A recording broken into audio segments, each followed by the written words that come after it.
आपके कायद होंगे असदुद्दीन ओवैसी साहब, बिहार सदर अख्तरुल ईमान साहब, आदिल हसन आजाद साहब, यूपी देखो देखो कौन आया, देखो देखो कौन आया, देखो देखो कौन आया, देखो देखो कौन आया, देखो देखो कौन आया, हाथों को ऊपर करके नारा लगाए, देखो देखो कौन आया, देखो देखो कौन आया, देखो देखो कौन आया, देखो देखो कौन आया।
हम अपने रियासती सदर अख्तरुल ईमान साहब का मिथिला की धरती पर हम औकात दिखाने का काम करेंगे।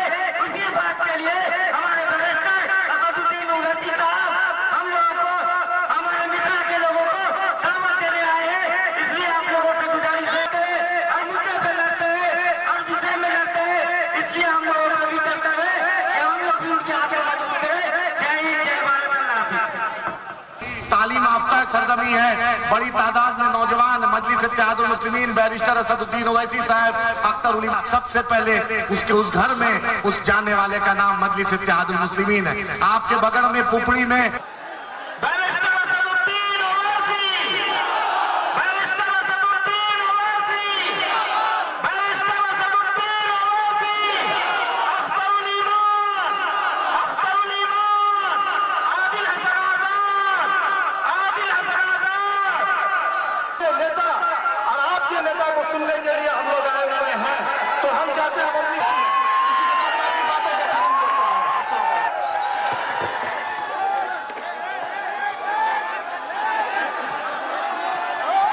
मैं शुक्रिया अदा करता हूँ। वही हमारे बिहार प्रदेश अध्यक्ष जनाब अख्तरुल ईमान साहब इस स्टेज पर अदा करते हैं। यही हमारे युवाओं के एक मजबूत करने वाले संगठन को, और जो बेबाकी से हाथ दिया उसका, जो राष्ट्रीय प्रवक्ता है जनाब वारिस पठान साहब का, और बिहार प्रदेश प्रभारी माजिद साहब का, मैं सबका खैर मकदम इस्तकबाल करता हूँ। साथ में मिथिलांचल प्रभारी वकार और तमाम मेरी जमात के रुफका व मोअज़्ज़ीन, मैं सबसे पहले गुजारे, अरे कौन ये लोग, तुम आज हमको उंगली उठाते हो? मौलाना अबुल कलाम आजाद ने क्या किया, जौहर बरादरान ने क्या किया? बताओ मेरे अजीज दोस्तों और बुजुर्गों, ये हमारे बुजुर्ग थे, हमारे अकाबरीन थे, जिन्होंने इस देश को आजाद करवाया। आज उसी देश में आज बीजेपी हमसे कह रही है कि तुम आई लव मोहम्मद सल्लल्लाहु अलैहि वसल्लम का पोस्टर नहीं उठा सकते। टीपू सुल्तान ने अपनी जान को गंवा दिया अंग्रेजों से लड़ते हुए। ये जितने हमारे बुजुर्ग थे सब आशिक रसूल सल्लल्लाहु अलैहि वसल्लम थे। एक से एक बड़ा आशिक रसूल था, और आज हमको कह रहे हैं कि तुम आई लव मोहम्मद का पोस्टर नहीं उठा सकते। मोदी जी 2018 में आपने केरला के एक आर्टिस्ट के पोस्टर की तारीफ की थी, वो तारीफ सही थी, और आज हम हमारे रसूल, हमारे नबी का पोस्टर उठाते हैं। खाली उसमें कोई संविधान के खिलाफ बात नहीं, उसमें कोई हिंसा की बात नहीं। वो तो मेरा अकीदा है, वो तो मेरा दीन है। जो भारत के संविधान की दफा 25 और 19 मुझे इस बात की इजाजत देता, मेरा फंडामेंटल राइट है। और उत्तर प्रदेश में जहां पर बीजेपी की सरकार है, गरीबों ने अपने घर पर कागज पर लिखकर लगाया तो जालिम हुकूमत ने उन दीवारों से उस पोस्टर को निकलवा दिया। अरे याद रखो, सोवियत यूनियन था जिसने मदरसों को बंद कर दिया। दुनिया ने देख लिया कि सोवियत यूनियन खत्म हो गया, मदरसे आज भी आबाद है। तुम आज वो पोस्टर निकाल कर समझ रहे हो कि हमारे दिलों से, हमारे वजूद से, हमारी सोच और फिक्र से हमारे रसूल की मोहब्बत कम हो जाएगी। नहीं होगी। न भारत से मोहब्बत कम होगी, न मोहम्मद सल्लल्लाहु अलैहि वसल्लम से मोहब्बत कम होगी। दुनिया खत्म हो जाएगी मगर मोहम्मद सल्लल्लाहु अलैहि वसल्लम का नाम रहेगा। मेरे अजीज दोस्तों और बुजुर्गों, मैं आपको बताने आया हूं कि ही बीजेपी ने नीतीश कुमार के साथ मिलकर, चिराग पासवान के साथ मिलकर, कुशवाहा साहब के साथ मिलकर, चंद्रबाबू नायडू के साथ मिलकर, कुमारस्वामी के साथ मिलकर एक ऐसा काला कानून बनवाया, वक्फ का काला कानून। और उस कानून के जरिए बीजेपी, आरएसएस, नीतीश कुमार जिस जमीन का मालिक, जिस मस्जिद का मालिक, जिस दरगाह का मालिक, जिस खानखा का मालिक अल्लाह है, ऐसे कानून से उसको छीनना चाहते हैं। भारत की पार्लियामेंट गवाह है कि हमने जब कानून को भारत की पार्लियामेंट में लाया गया, दोनों मर्तबा मैंने भारत के संविधान का, सुप्रीम कोर्ट के फैसलों का हवाला देकर उस वक्फ तरमीमी कानून की कानूनी दलाइल को सामने रखकर उसकी धज्जियां उड़ाई और मोदी के आंख में डालकर कहा, यह कानून को मैं फाड़ता हूं, यह भारत के संविधान के खिलाफ। मेरे अजीज दोस्तों और बुजुर्गों, हम एक ऐसे माहौल में हैं, मैं आपसे अपील कर रहा हूं कि अपने के कोर्ट का सही इस्तेमाल करिए। हमको इन ताकतों को हराना है। हम में और में की फर्क है। हम कह रहे हैं कि ये हमको चाहिए, उसके बावजूद भी वो हमसे बात करने के लिए तैयार नहीं है।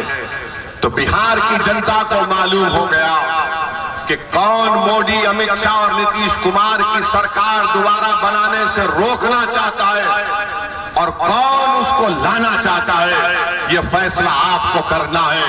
और सुन लो तेजस्वी, सुन लो राजद के नेता, हम तुमको बता रहे हैं, तुम्हारी नादानी तुमको नुकसान पहुंचाएगी। तुम्हारा गुरूर और तुम्हारा तकब्बुर तुमको कमजोर करके रख देगा इंशाअल्लाह। तुम ये समझ रहे हो कि तुम सब कुछ कर जाओगे, तुम नहीं कर सकते। तुमको अगर बिहार में बीजेपी को रोकना है और बिहार में दोबारा मोदी और नीतीश कुमार की सरकार को अगर रोकना है तो तुमको अवैसी रख्तुल ईमान का हाथ पकड़ना पड़ेगा। और अगर तुम नहीं पकड़ोगे तो हमको कोई फर्क नहीं पड़ता। हम तो सिर्फ वही कहेंगे कि हस्बुनल्लाह व निअमल वकील, हस्बुनल्लाह व निअमल वकील। लड़ना हमको सबसे बेहतरीन आता है, लड़ेंगे जरूर इंशाअल्लाह ताला। और हम किसी माइका लाल से डरने वाले नहीं हैं, मगर आप तक ये बात पहुंचाना था, आप तक ये पैगाम देना था कि आप देख लीजिए कि कल ये लोग बोलते थे ओवैसी बड़ा गुरूर करता है, वो किसी से बात करना नहीं चाहता। अरे जालिमों, मैं तो हमेशा से तैयार था। अब हमारा मामला ये है कि जैसा मजलिस उम्मीदवार खड़ा करेगी तो हम हमारे ताल्लुक से बोलना शुरू कर देंगे। अरे ये हैदराबाद से आया है। हाँ, मैं हैदराबाद से आया हूं, कोई चांद से नहीं आया हूं। और जब आ गया हूं तो कोई माइका लाल मुझे बिहार से नहीं बाहर भिजा सकता। और जहां पर हम आते हैं वहां पर अपनी जमात के परचम को लहरा कर जाएंगे इंशाअल्लाह ताला। और मैं बिहार आकर 19% जनता की इंसाफ की बात कर रहा हूं। मैं बिहार को अपने बेटे के लिए नहीं आया हूं। मैं बिहार को इसलिए नहीं आया हूं कि हैदराबाद से किसी को लाकर यहां पर इलेक्शन लड़ा दूं।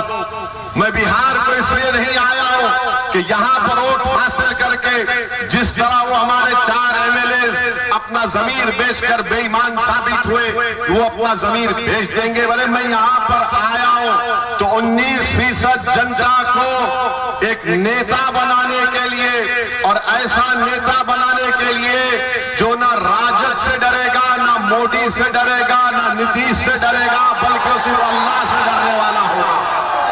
तो मैं आपसे अपील करने आया हूं कि हमको इस आने वाले विधानसभा में मुत्तहिदा तौर पर हमको अपने तमाम वोट का सही इस्तेमाल करना पड़ेगा। और मैंने अभी अख्तरुल ईमान साहब से बात की और उन्होंने ये बताया कि इंशाअल्लाह ताला यहाँ पर इंशाअल्लाह ताला मुख्तलिफ विधानसभा में, जाले में, बिस्फी में, क्यूटी में और दरभंगा में मंजलिस का उम्मीदवार खड़ा किया जाएगा इंशाअल्लाह ताला। अब आप देखेंगे कि हमारे इस ऐलान के बाद इन तमाम लोगों में पेट में दर्द शुरू हो जाएगा। देखो हमारा बेटा खड़ा है, हमारा भाई खड़ा है। मैं किसी का बेटा नहीं हूं, मैं किसी का भाई नहीं हूं। क्या ये जनता जो यहां खड़ी भी है, मेरा उनका खून का रिश्ता नहीं है, मगर जो बेटे, ठहरो, जो बेटे और अपने भाई की बात कर रहे हैं, अरे मेरा इस जनता से रिश्ता बहुत खून के रिश्ते से बड़ा है। वो रिश्ते को अल्लाह ने अपने कलमे की बुनियाद पर जोड़ दिया।